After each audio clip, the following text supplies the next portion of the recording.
کہ اس کائنات کے اندر اگر اللہ رب العزت جل مجدہ الکریم کی محبوب ترین ہستی دیکھنا چاہتے ہو تو تمہیں مکین گنبد خضرا کے علاوہ کوئی اور نظر نہیں آئے. سبحان اللہ. مکین گنبد خضرا یہ اللہ کی محبوب ترین ہستی ہے.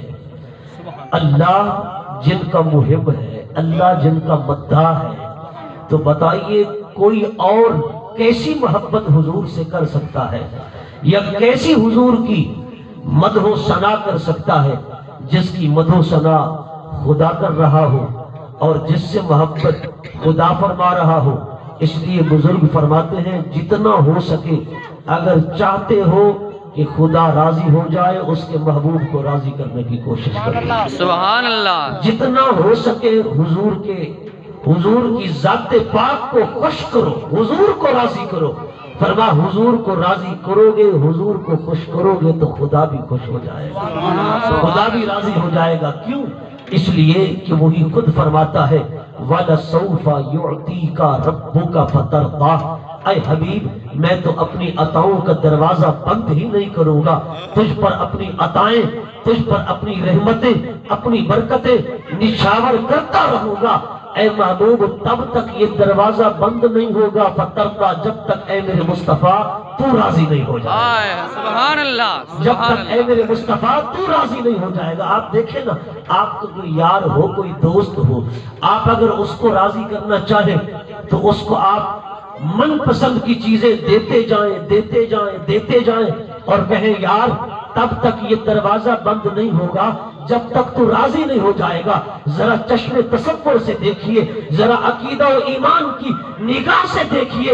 آج رب فرما رہا ہے محبوب وَلَسَوْفَ يُعْطِيكَ رَبُّكَ فَتَرْضَىٰ.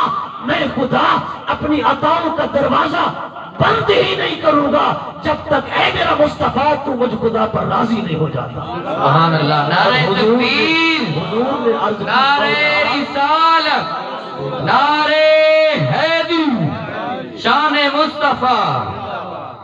بیٹا بات پوری ہونے دیں، نعرے لگوائے بے شک لیکن بات پوری ہونے دیں. ایک بار کہیے سبحان اللہ. سبحان اللہ. وَلَسَوْفَ يُعْطِيكَ رَبُّكَ فَتَرْضَىٰ. اے میرے حبیب جب تک تو راضی نہیں ہو جاتا تب تک میں اپنی عطاؤں کا دروازہ بند ہی نہیں کروں گا، تجھ پر اپنی عطائیں اتارتا رہوں گا. اور اس آیت مبارکہ کے تحت حافظ الحدیث امام جلال الدین سیوطی رحمت اللہ تعالی علیہ فرماتے ہیں کہ حضور نے عرض کیا مولا میں تو اس وقت راضی ہوں گا جب میرا ایک امتی بھی جنت سے باہر نہیں ہوگا. سبحان اللہ. سبحان یہ اللہ. تو آپ کے مل کی بات ہے، ذرا اونچا بولے بلند آواز سے. سبحان اللہ. اپنی بات پہ بھی نہیں بولتے آپ، چلو کسی اور کی بات پہ سبحان اللہ نہ کہیں. میں نے کہا حضور نے جو تمہارے حق میں کہی ہے ذرا اس پر تو حق بنتا ہے نا، ذرا اونچا بولے. میں نے کہا حضور نے عرض کی مولا اگر تو چاہتا ہے میری رضا پھر سن، میں مصطفیٰ تب تک راضی نہیں ہوگا جب تک کہ میرا ایک امتی بھی جنت سے باہر ہوگا. میں مصطفیٰ تو اس وقت راضی ہوں گا جب میری ساری امت جنت میں داخل ہو جائے گی. سبحان اللہ. میری ساری امت جنت میں داخل ہو جائے گی. اس بنا دے ای کو بھی شک بند کر دے. جب تک میرا ایک امتی بھی جنت سے باہر ہوگا میں مصطفیٰ راضی نہیں ہوگا. میں مصطفیٰ اس وقت راضی ہوں گا جب میری ساری امت جنت میں داخل ہو جائے گی. اس لیے تو میرے امام نے کہا نا خدا کی رضا چاہتے ہیں تو عالم، خدا چاہتا ہے رضائے محمد، خدا چاہتا ہے رضائے محمد. میں نے کہا کائنات کو چھان کے دیکھ لو، سارے نبی، سارے رسول، سارے غوث، سارے کتب، سارے ابدال، آدم تا عیسیٰ، 1,24,000 انبیاء و رسل، سارے اولیاء، سارے اغواث، اقطاب، ابدال، اوتاد یہی کہتے ہیں، عبادت کر کر کے یہی کہتے ہیں مولا تو راضی ہو جا. پر خدا کی قسم دیکھو تو صحیح رہا حضور کے میلاد میں آنے والوں ذرا توجہ تو فرماؤ. میں نے کہا ساری کائنات خدا کی رضا چاہتی ہے اور خدا مصطفیٰ کی رضا چاہتا ہے. سبحان خدا اللہ. مصطفیٰ کی رضا چاہتا ہے.